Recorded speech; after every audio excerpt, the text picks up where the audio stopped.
ပူဝေးကတော့အကွက်ဟောင်းတိုင်းပဲ online မှာလူငါရှာပြီးကုချင်းဟန်ရဲ့စာတန်းကောင်းစဉ်ကိုလုပ်ပေးတယ်ရလက်တွေကလည်းတော်တော်လေးကောင်းနေတယ်ကုချင်းဟန်ကတော့သူ့ရဲ့ကိရိယာအစ်စ်ကိုပို့သဘောကျနေပုံပဲသူထင်နေတာကပူဝေးကကျွန်တော်ထပ်ပို့ပြီးအသုံးဝင်တယ်လို့ပေါ့ကျွန်တော်စီလည်းလုံးဝထပ်မလာတော့ဘူးကုချင်းဟန်ရေးစားလဲတာအိတ်လဲတာထက်ညံ့နေဆိုတာအားလုံးသိတယ်ဒါပေမဲ့ဟူဝေးကတော့ဒါကိုမယုံဘူးကျွန်တော်ရှိမှာပဲတကူတကလာကြွနေသေးတယ်ကိုအထူးခြားဆုံးလို့ပြောနေတာဟုတ်တယ်အခုဟူဝေးကကုချင်းဟန်အတွက်တော့တကယ်သုံးဝင်တယ်ကျွန်တော်ရဲ့ friend circle ထဲမှာဟူဝေးတင်ထားတဲ့တရားဝင်ကြေညာချက်ကိုတွေ့လိုက်တယ်ဘာကြောင့်မှန်းတော့မသိဘူးအရင်ကထပ်ပို့ပြီးစိတ်ပေါ်ပါပျော်ရွှင်နေမိတယ်အခုကစပြီးငါဘာသာငါပဲပိုင်နေမပြောဘဲမနေနိုင်ဘူးဒီတစ်ခေါက်တော့ဟူဝေးကကုချင်းဟန်ပေါ်တကယ်ပဲရက်ရောတယ်ကိုစားလိုက်ရေးပေးသူရှာဖို့အတွက်ပေါ့သူအနည်းဆုံး2လလောက်ခောက်ဆွဲ6ပဲစက်တိုက်စားနေတာကိုမြင်ခဲ့တယ်သူ group ထဲမှာကြွားလုံးထုတ်နေတာကျွန်တော်ဝင်ကြည့်လိုက်တယ်ဒီဆောင်းပါးကတကယ်ကိုအရေးသွေးရှိတယ်ဒါပေမဲ့သူ့အရေးချင်းဘယ်လောက်လဲဆိုတာအားလုံးသိကြတယ်ဒါကကို့အမားကိုဖော်ပြတာမျိုးမဟုတ်ဘူးကို့တေတွင်းကိုတူဒီလိုအရှုပ်ထုတ်တွေကိုကျွန်တော်မပတ်သက်ချင်ဘူးကို့အလုပ်ကိုပဲအာယုံစိုက်ချင်တာဒါပေမဲ့ပညာရေးဆိုင်ရာမျိုးသားမှုကိုဒီလောက်ပေါ်တင်လုပ်တာကသူ့တေသနာပဲအာယုံစိုက်နေတဲ့သူတွေမြင်သွားရင်တတိမထားမိပဲမနေဘူးမကြခင်မှာပဲဝူဝေးတိတ်တဆိတ်စာတန်းဝယ်တဲ့ကိစ္စပေါ်သွားတယ်ကုချင်းဟန်ရဲ့ကိစ္စပါသွားပြီးချက်ချင်းဆိုသလိုဝူဝေးကကျောင်းမှာလူတိုင်းနေကြတဲ့ပညာရေးလိမ်လည်သူဖြစ်သွားတယ်ဒါလည်းဟုတ်တာပဲဝူဝေးကအဲ့ဒီစာတန်းတွေနဲ့ပညာသင်စုတွေတောင်ရထားတာကိုတခြားသူတွေရဲ့အခွင့်အရေးကိုလူယူထားတာလေလူတွေပြောတာခံရတာလည်းဖြစ်တင်တာပဲဝူဝေးကတော့မျက်နှာပြောင်းတိုက်နေတာပဲဘာမှထိခိုက်သွားတာမရှိဘူးကျောင်းကတတိပေးစာထုတ်ခံရတာပဲရှိတယ်ဒါပေမဲ့ကုချင်းဟန်ကအမြဲလိုလိုက်ခံခဲ့ရတာဒီလိုမျိုးအနှိမ်ခံရတာမျိုးဘယ်တော့မှမရှိဘူးဝူဝေးကကုချင်းဟန်စီမှာအနှိမ်ခံလာရပြီးငါစီမှာလာတောင်းကျမ်းနေတယ်ငါကလည်းအရှုပ်ပေးမှာမဟုတ်ဘူးဝူဝေးကိုတန်းပြီးတော့ဆဲပစ်လိုက်တယ်မင်းရဲ့အောက်တန်းကြပြီးရေးစရာကောင်းတယ်မှာကုချင်းဟန်စီမှာအဆင်မပြေဖြစ်လာပြီးငါစီလာပြီးအာယုံလာစားနေတာဟုတ်တယ်မလားပုံမှန်ဆိုဟူဝေးရဲ့ရန်စမှုတွေကိုငါဂယုမစိုက်တတ်ဘူးဒါပေမဲ့ချင်းရွဲကတော့ပြန်တုတ်ပြန်ခဲ့တယ်ရှန်ချိုးငါမသိဘူးလို့မင်းမထင်နဲ့မင်းချင်းဟန်ကိုကြိုက်နေတာဒါပေမဲ့အခုတော့ချင်းဟန်ကငါရေးစားပဲမင်းဂယုစိုက်စရာလုံးဝမလိုဘူးဟုတ်တယ်အချိန်ကတော့ငါသူ့ကိုကြိုက်ခဲ့တာပဲဒါပေမဲ့အခုဒီအယူဆောင်တွဲနဲ့အဖော်မလုပ်ချင်တော့ဘူး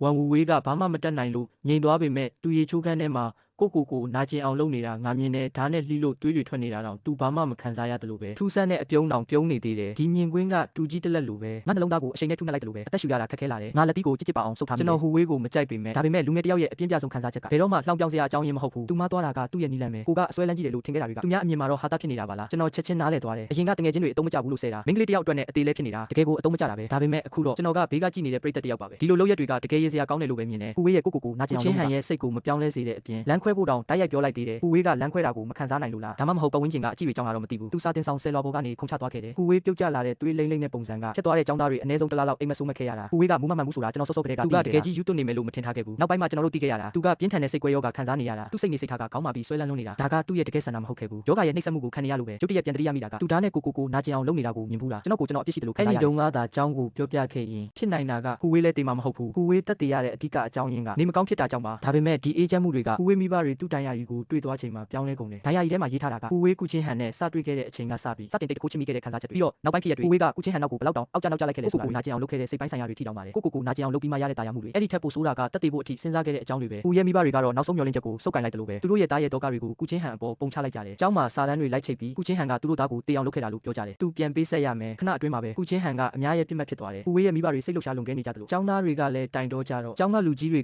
ကုချင်းဟန်တစ်ခုဖြစ်မှာစိုးရိမ်ပြီးသူ့ကိုအိမ်ပြန်နာခိုင်းလိုက်တယ်ကုချင်းဟန်ကျောင်းသားတဲ့တဲ့ရင်ကတကြောင်လုံးပြန်သွားတယ်အဲ့ဒီအချိန်မှာကျွန်တော်ကန်ကောင်းတယ်လို့ခံစားရတယ်ကျွန်တော်အကြောင်းမရေးပေးတဲ့အတွက်ဟူဝေးကိုကျေးဇူးတင်မိတယ်ဟူဝေးရဲ့မိဘတွေမှာအမားတွေရှိတာမှန်ပေမဲ့ဒါပေမဲ့ကုချင်းဟန်ရဲ့အခုအခြေအနေကသူကိုယ်တိုင်ပဲလုပ်ယူခဲ့တာပါကျွန်တော်မမျှော်လင့်ထားတာကသူကကျွန်တော်ကိုလာနှုတ်ဆက်မယ်ဆိုတာပဲအဲ့ဒီတော့မှကျွန်တော်သိလိုက်ရတာ